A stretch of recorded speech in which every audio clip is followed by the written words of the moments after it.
Application क्या है। तो first of all zero base budget जानने, ये किस बुक का है, फिनेंशियल स्टेटमेंट एनालिसिस का है, बजटिंग चैप्टर का है। तो बजटिंग में आगे आपका पहले हम बात करें zero base budget. Zero base budget लीजिए, अभी एप्लीकेशन की बात करेंगे। पहले जीरो बेस बजट का मतलब समझ लीजिए और एप्लीकेशन का मतलब, दोनों को जोड़ देंगे आंसर हमारा आ जाएगा। तो पहले आपको जीरो बेस बजट का मतलब बताना है। बजट का मतलब होता है अनुमान, बजट का मतलब होता है एस्टिमेशन। तो जब भी हम फ्यूचर किसी ईयर के लिए, इस ईयर के लिए यही हम अनुमान लगा लेते हैं, एस्टिमेशन लगा लेते हैं।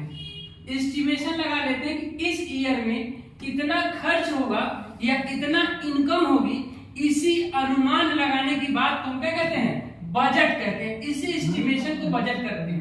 लेकिन ये जो इस साल होने वाला है उसको हम पहले ही है अनुमान लगा देते हैं। ये बताइए अनुमान किसके आधार पर लगाया जाता है। पिछले साल चाय का खर्चा सीएफसी का आया था 100 रुपए, मान लेते हैं 1000 रुपए। अभी इस साल कितना आएगा, तो अगर मेंबर बढ़ जाएंगे तो खर्चा बढ़ा देंगे, मेंबर घट जाएंगे तो खर्चा घटा देंगे। इसी के आधार पर बजट बनाई जाती है। तो कुछ ना कुछ बेस मान के ही बजट बनाया जाता है। लेकिन जीरो बेस बजट क्या कहता है कि पुरानी चीजों को, पुराने मैटर को, पुराने ट्रेडिशनल बातों को क्या करो, छोड़ दो, जो होता आया है छोड़ दो उसे, और आज नए समय, नए डिमांड, नए दौर के और नए रिक्वायरमेंट के हिसाब से नया फ्रेश बजट बनाओ। इसे कहते हैं जीरो बेस बजट। यानी अब जो बजट बनाएगा आज के डिमांड के हिसाब से, आज के सप्लाई के हिसाब से, आज के रिक्वायरमेंट के हिसाब से, आज के युग के हिसाब से हम बजट बना लेंगे। पुराने किसी भी बजट को आधार नहीं मानना, इसे कहते हैं जीरो बेस बजट। यानी बेस क्या हो गया, जीरो। यानी किसी भी, जितना भी अनुमान लगाते हैं, जितना बजट बनाते हैं, cash budget, sales budget, purchase budget, advertisement budget, जितना बजट बनाते हैं, पुराना किसी को आधार नहीं मानना है। Zero budget, zero base budget मतलब जीरो आधार मानना है, आधार मानना ही नहीं है। तो ये हो गया zero budget, zero base budget. अब पढ़ना है एप्लीकेशन। एप्लीकेशन का मतलब होता है, इसका हिंदी समझ आइए, एप्लीकेशन का मतलब हो गया प्रयोग, यूज।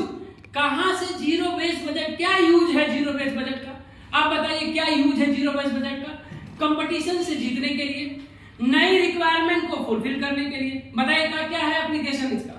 तो क्यों हम जीरो बेस बजट बनाएंगे, पुराना जो चलता चला आ रहा है उसे हम क्यों जाके हट रहे हैं, क्या रीजन है कि हट रहे हैं, बताइए जरा क्यों हट रहे हैं। हट इसलिए रहे कि नई रिक्वायरमेंट को फुलफिल करने के लिए, नई मार्केट को इन्वेंट करने के लिए, नई मार्केट में कंपटीशन को कंपीट करने के लिए, और बताइए नए रिक्वायरमेंट को फुलफिल करने के लिए, नई डिमांड को पूरा करने के लिए। आज जो है उसी के आधार पर चलेंगे, ये इसका एप्लीकेशन है। यानी एप्लीकेशन का मतलब क्या कहते हैं, यूज। तो जीरो बेस बजट का यूज क्या है, तो अपनी एक गोल अचीव करने के लिए, नए समय से चलने के लिए, मॉडर्नाइजेशन करने के लिए, समय के हिसाब से क्या बोलते हैं, डील करने के लिए जो यूज किया जाता है उसे क्या कहते हैं हम, जीरो बेस बजट का एप्लीकेशन। ये यूज कहाँ है, बताइए यूज क्या है, बजट क्यों बनाते हैं, बजट का यूज ही जीरो बेस बजट एप्लीकेशन। पुरानी चीजों को छोड़कर नई चीजों पे अडॉप्ट करेंगे, आज का समय, आज का दौर जो चल रहा है उसी के हिसाब से, यही उसका एप्लीकेशन है। तो किस लिए, डिमांड को पूरा करने के लिए, सप्लाई को करने के लिए, नई मार्केट को अचीव करने के लिए, गोल को अचीव करने के लिए, और क्या बोल सकते हैं, कंपटीशन को कंपीट करने के लिए। क्लियर, बस यही है इस क्वेश्चन का आंसर, 4 नंबर का है।